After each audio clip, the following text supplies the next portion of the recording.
खेड तालुक्यामध्ये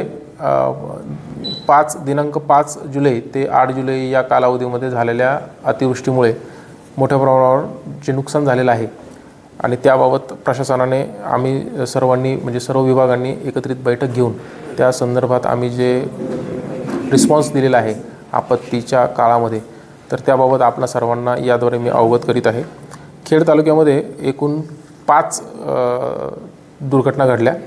त्यामध्ये शेलू येथे श्री अमोल डांगले यांचा ते मिसिंग आहेत, त्यांची गाडी तिथे सापडलेली आहे आणि त्यांचा शोध PMRDAची टीम तसेच NDRFची टीम देखील घेत आहे। रेटवडी येथे समीर जाधव हे त्या ठिकाणी बुडून मृत्युमुखी पडलेले आहेत आणि त्यांची बॉडी सापडलेली आहे आणि त्याचा पोस्टमॉर्टम रिपोर्ट उद्या कार्यालयात सादर होईल। उद्या पोस्टमॉर्टम रिपोर्ट आल्यानंतर उद्याच्या उद्या आम्ही त्यांच्या अकाउंटवर, त्यांच्या वारसांच्या अकाउंटवर जी आपत्तीची मदत आहे ती देण्यासाठी पुढची सर्व कार्यवाही केलेली आहे। भिंत पडून 2 व्यक्ती मयत झाल्या। पासवान म्हणजे कुटुंब आहे, पासवान कुटुंबातील 2 व्यक्ती मयत झालेल्या आहेत। त्यांचा देखील पोस्टमॉर्टम रिपोर्ट उद्या प्राप्त होईल आणि त्या संदर्भात आपत्तीच्या अनुषंगाने कारवाई करण्यात येणार आहे। त्याचबरोबर घरात पाणी घुसून खेड तालुक्यामध्ये ज्या ठिकाणी नुकसान झालेलं आहे, तर आम्ही त्या 2 प्रकारच्या टीम्स केलेल्या आहेत। त्यामध्ये नगरपालिकेसाठी मुख्याधिकारी यांच्या नियंत्रणाखाली मंडळ अधिकारी तसेच तलाठी आणि कर निर्धारण अधिकारी अशा व्यक्तींची नेमणूक त्या ठिकाणी करण्यात आलेली आहे। त्या तिन्ही नगरपालिकांमध्ये ज्या ठिकाणी घरामध्ये पाणी घुसून नुकसान झालं त्याचा पंचनामा आणि त्याचा अहवाल हा तेथील मुख्याधिकारी यांच्या सहीने या कार्यालयात सादर केल्यानंतर पुढील कार्यवाही त्यामध्ये करण्यात येणार आहे। त्याचबरोबर ग्रामीण भागामध्ये जे नुकसान झालेलं आहे त्यामध्ये घरात पाणी घुसून जे नुकसान झालं त्या ठिकाणी BDO, आपलं ग्रामसेवक आणि आमचे महसूल अधिकारी हे एकत्रित रीतीने पंचनामा करून त्याचा रिपोर्ट आपल्याला देणार आहेत। या ठिकाणी 3 रूट हे STचे बंद झालेले आहेत, रस्ता खराब झाल्यामुळे आणि पूल खचल्यामुळे। तर ते जे 3 रूट आहेत ते सुरू करण्यासाठी वेताळे या ठिकाणचा रस्ता तात्काळ दुरुस्त करण्याचं नियोजन आहे। 13/7 पर्यंत वेताळे येथील रस्ता दुरुस्त केला जाईल आणि ते जे 3 रूट आहेत ते तिन्ही रूट सुरू करण्यात येतील। यामध्ये येनिवे, राजगुरुनगर येनिवे, नंतर साबुर्डी निर्मळवाडी आणि राजगुरुनगर पाईट हे तिन्ही रूट त्या ठिकाणी सुरू करण्यात येणार आहेत। खेड तालुक्यामध्ये एकूण MSEBीचे म्हणजे वितरण, महावितरणचे देखील मोठ्या प्रमाणात नुकसान झालं। त्यामध्ये ST पोल जे कोलॅप्स झाले ते 32 ST पोल कोलॅप्स झाले।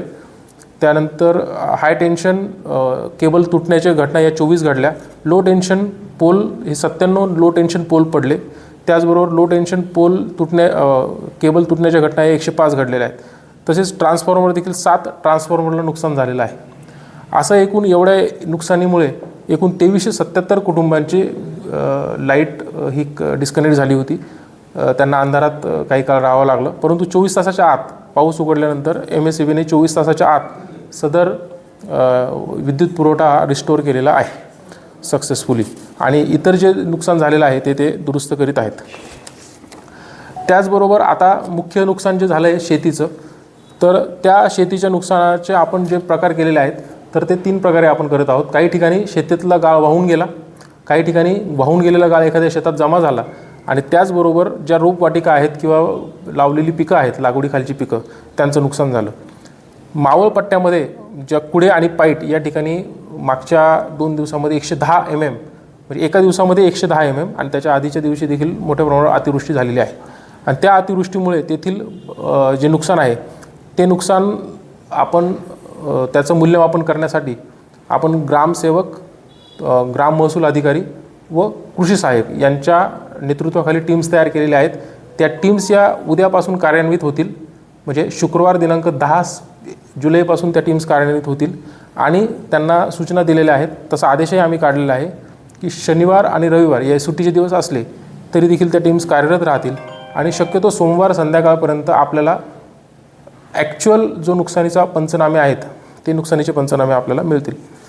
त्याचबरोबर ज्या ठिकाणी ताल तुटले किंवा माती खरडून गेली तर तिथे मृदा व जलसंधारण विभागाला आम्ही त्यामध्ये पत्र देणार आहोत आणि त्यांच्याकडून त्यांची जी तरतूद असते की शेतकऱ्याला त्याचे मृदेचं संवर्धन करण्यासाठी मदत करणे, तर ते जे काम आहे ते त्यांच्याकडून ते होणार आहे. त्याचबरोबर जो पठारी प्रदेश आहे त्या भागामध्ये म्हणजे सपाट प्रदेश आहे त्या भागामध्ये जे नुकसान झालं त्यासाठी देखील आम्ही याच प्रकारे टीम्स नेमलेल्या आहेत आणि ते ग्राम महसूल अधिकारी किंवा गट विकास आपलं ग्रामसेवक यांच्या नेतृत्वाखाली सदर टीम्स या काम करतील आणि त्यांचे पंचनामे देखील सोमवारी संध्याकाळपर्यंत सादर होतील अशी अपेक्षा आहे. तसंच खेड तालुक्यामध्ये जे पशुधन चं नुकसान झालेलं आहे त्याचे आपले पोस्टमॉर्टम रिपोर्ट आपल्याकडे आलेले आहेत. त्यामध्ये बेताळी गावात 40 कोंबड्या, 24 मोठी जनावरे व 10 शेळ्या मयत पावलेल्या आहेत.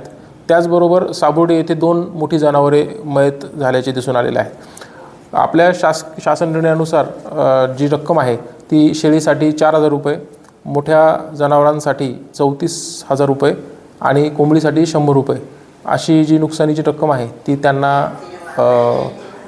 आपले पंचनामे आलेले आहेत. सोमवार संध्याकाळपर्यंत आम्ही अदा करण्याचा या ठिकाणी पूर्ण नियोजन केलेलं आहे. साठलेलं पाणी आणि आणलेले रस्ते त्याच्यावर एक सांगा.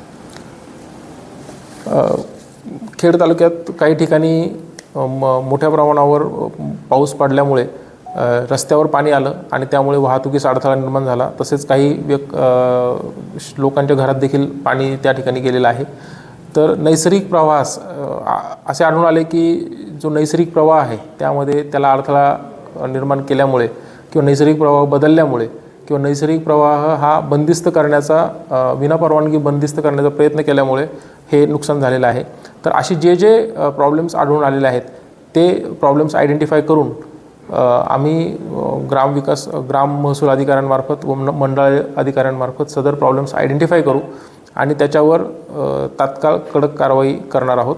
ज्या ठिकाणी आदेश पारित झालेले आहेत त्या आदेशांच्या संदर्भाने PMRDA जे नियोजन प्राधिकरण आहे त्यांना देखील आम्ही कळवणार आहोत, जेणेकरून अवैध बांधकामांवर कठोर कारवाई करून यानंतर पुढे अवैध बांधकामं होणार नाही याची काळजी घेतली जाईल.